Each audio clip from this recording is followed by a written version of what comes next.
Merci. La parole est à Madame Elisabeth Guigou pour le groupe SRC.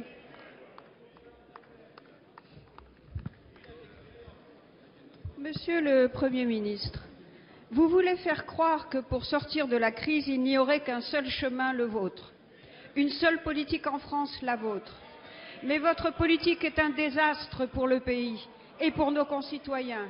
Elle affiche de tristes records sur le chômage, sur les inégalités fiscales, sur les déficits et la dette. Acculé à votre désastreux bilan, vous prétendez aussi qu'en Europe, il n'y aurait qu'une solution à la crise gravissime de la zone euro, la vôtre. Eh bien non, il y a pour la France une autre politique, il y a pour l'Europe un autre chemin que le vôtre, qui est celui de la course à l'austérité. Être sérieux, Monsieur le Premier ministre, ce n'est pas attendre un nouveau traité en mars ou à l'automne, ce serait prendre tout de suite des mesures urgentes. Être responsable et crédible, ce serait de soutenir la croissance en Europe, ce serait d'être solidaire avec les États qui sont attaqués par la spéculation, ce qui, hélas, pourrait nous arriver demain. Ce serait des interventions de la Banque centrale européenne, des euro-obligations, un fonds de secours européen suffisant et sans attendre, Monsieur le ministre des Affaires étrangères, sans attendre l'été prochain. Être responsable, ce serait ensuite, s'il doit y avoir un nouveau traité, que celui-ci apporte plus de démocratie. Voilà pourquoi, en effet, il n'y a rien de tout cela dans votre accord, ni soutien de la croissance, ni solidarité, ni légitimité démocratique. Et c'est pourquoi François Hollande, lorsqu'il sera élu président de la République, demandera à nos partenaires de combler ces manques gravissimes et il respectera son engagement de faire passer le déficit sous la barre des 3% et de rétablir l'équilibre en 2017 par une loi de programmation pluriannuelle déjà prévue par la Constitution.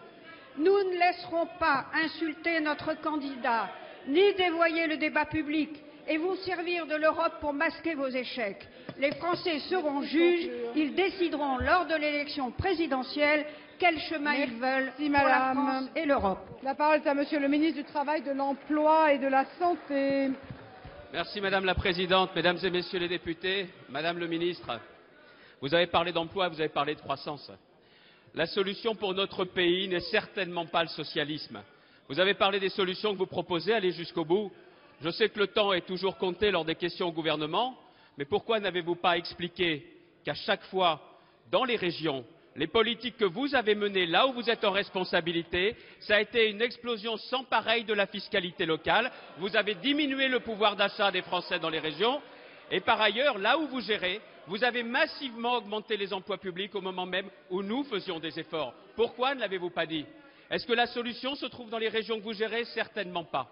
Par ailleurs, comment avoir la crédibilité nécessaire quand M. Hollande, que vous avez cité, se rend devant le congrès du SPD allemand, où il va devant un parti qui, lui, a voté la règle d'or, se préparer à faire tout le contraire en France, et quand il revient en France, dire qu'il va recruter 60 000 emplois supplémentaires et essayer de revenir à la retraite à 60 ans, ou alors un dispositif qui va définitivement coûter 20 milliards d'euros de plus d'ici 2018. Où est la crédibilité? Où est le devoir de vérité? Sur tous ces sujets, excusez-moi, nous sommes à un moment où les Français ont besoin de savoir si ceux qui se présentent à leur suffrage savent faire preuve de vérité et de courage. Sur tous ces sujets, vous n'avez jamais fait la moindre preuve, ni du devoir de vérité, ni de courage.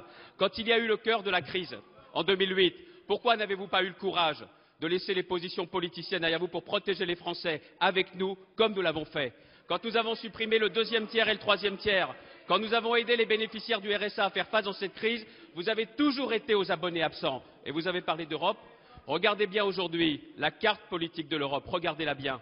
Et regardez bien où sont aujourd'hui encore les gouvernements socialistes. Il n'y en a même pas la moitié d'entre eux, ce qui montre une chose, c'est que le socialisme n'est certainement pas l'avenir de l'Europe, ça n'est certainement pas l'avenir de